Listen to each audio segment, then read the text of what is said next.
ವಿಪಕ್ಷಗಳ ನಡುವೆ ಹಗರಣದ ಸರಮಾಲೆಯ ವಿಚಾರಕ್ಕೆ ಸಂಬಂಧಪಟ್ಟಂತೆ ವಾಗ್ಯುದ್ಧಗಳು, ಪಾದಯಾತ್ರೆ, ಜನಾಂದೋಲನ, ನೀನು ಒಂದ್ ರೀತಿ ಕೌಂಟರ್ ಕೊಟ್ರೆ ನಾನು ಇನ್ನೊಂದು ರೀತಿ ಕೌಂಟರ್ ಕೊಡ್ತೀನಿ ಅಂತ ಮತ್ತೊಂದು ಕಡೆ ಈಗ ಅಕ್ರಮದ ಆರೋಪದ ಟಿಜೆ ಅಬ್ರಹಾಂ ದೂರಿನ ವಿಚಾರಕ್ಕೆ ಸಂಬಂಧಪಟ್ಟಂತೆ ರಾಜ್ಯಪಾಲರು ಇಂದು ಪ್ರಾಸಿಕ್ಯೂಷನ್ಗೆ ಸೂಚಿಸುವ ಸಾಧ್ಯತೆ ಇದೆ. ಅನುಮತಿ ಕೊಡ್ತಾರೋ ಅಥವಾ ನಿರಾಕರಣೆ ಮಾಡ್ತಾರೋ ಸಾಕಷ್ಟು ಕುತೂಹಲಕ್ಕೆ ಕಾರಣವಾಗಿರುವಂತದ್ದು. ಏನಾಗಬಹುದು? ಅಬ್ರಹಾಂ ಅವರು ನೀಡಿರುವಂತಹ ಈ ಒಂದು ದೂರು ಸಿದ್ದರಾಮಯ್ಯನವರ ಕೊರಳಿಗೆ ಹುರುಳಾಗಿದೆ. ರಾಜ್ಯಪಾಲರು ದೆಹಲಿಯಿಂದ ರಾಜ್ಯಕ್ಕೆ ಆಗಮಿಸಲಿ ಅಂತ ಎದುರು ನೋಡ್ತಾ ಇದ್ರು. ಯಾವಾಗ ಪ್ರಾಸಿಕ್ಯೂಷನ್ ವಿಚಾರಕ್ಕೆ ಸಂಬಂಧಪಟ್ಟಂತೆ ರಾಜ್ಯಪಾಲರು ಅನುಮತಿಯನ್ನ ನೀಡಿದ್ರೆ ಸಿದ್ದರಾಮಯ್ಯನವರ ವಿರುದ್ಧ ಲೋಕಾಯುಕ್ತ ಅಧಿಕಾರಿಗಳು ಎಫ್ಐಆರ್ ಅನ್ನ ದಾಖಲು ಮಾಡಿಕೊಂಡು ವಿಚಾರಣೆಯನ್ನ ನಡೆಸ್ತಾರೆ.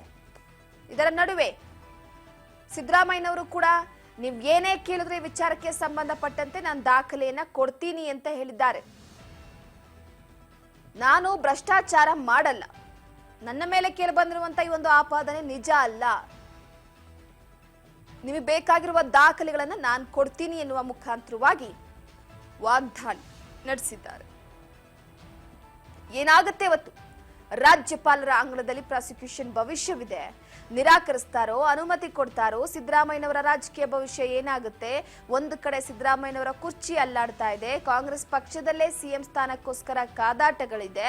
ಇದರ ನಡುವೆ ಸಿದ್ದರಾಮಯ್ಯನವರ ಅಕಸ್ಮಾತ್ ಕುರ್ಚಿಯಿಂದ ಕೆಳಗಿಳಿದ್ರು ಅಂದ್ರೂ ಕೂಡ ಪೈಪೋಟಿ ಅನ್ನುವಂಥದ್ದು ಇದ್ದೇ ಇರುತ್ತೆ. ಅದರಲ್ಲಿ ಪ್ರಥಮ ಸಾಲಿನಲ್ಲಿ ಡಿಕೆ ಶಿವಕುಮಾರ್ ಅವರು ಇರುವಂಥದ್ದು. ಈಗ ಪ್ರಾಸಿಕ್ಯೂಷನ್ಗೆ ಅನುಮತಿಯನ್ನ ಕೊಟ್ರೆ ಮುಡಾ ಹಗರಣದ ವಿಚಾರಕ್ಕೆ ಸಂಬಂಧಪಟ್ಟಂತೆ ತನಿಖೆಯನ್ನು ನಡೆಸಲಾಗುತ್ತೆ.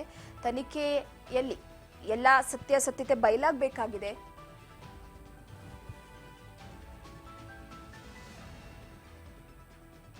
ಏನಾಗುತ್ತೆ ಅನ್ನುವಂಥದ್ದು ಸದ್ಯಕ್ಕೆ ಪ್ರಶ್ನೆ. ಸೊ ಈ ಹಿನ್ನೆಲೆಯಲ್ಲಿ ಇವತ್ತು ರಾಜ್ಯಪಾಲರ ನಡೆಯ ಮೇಲೆ ಸಾಕಷ್ಟು ಕುತೂಹಲ ಹುಟ್ಟಿದೆ ಅಂತ ಹೇಳಬಹುದು.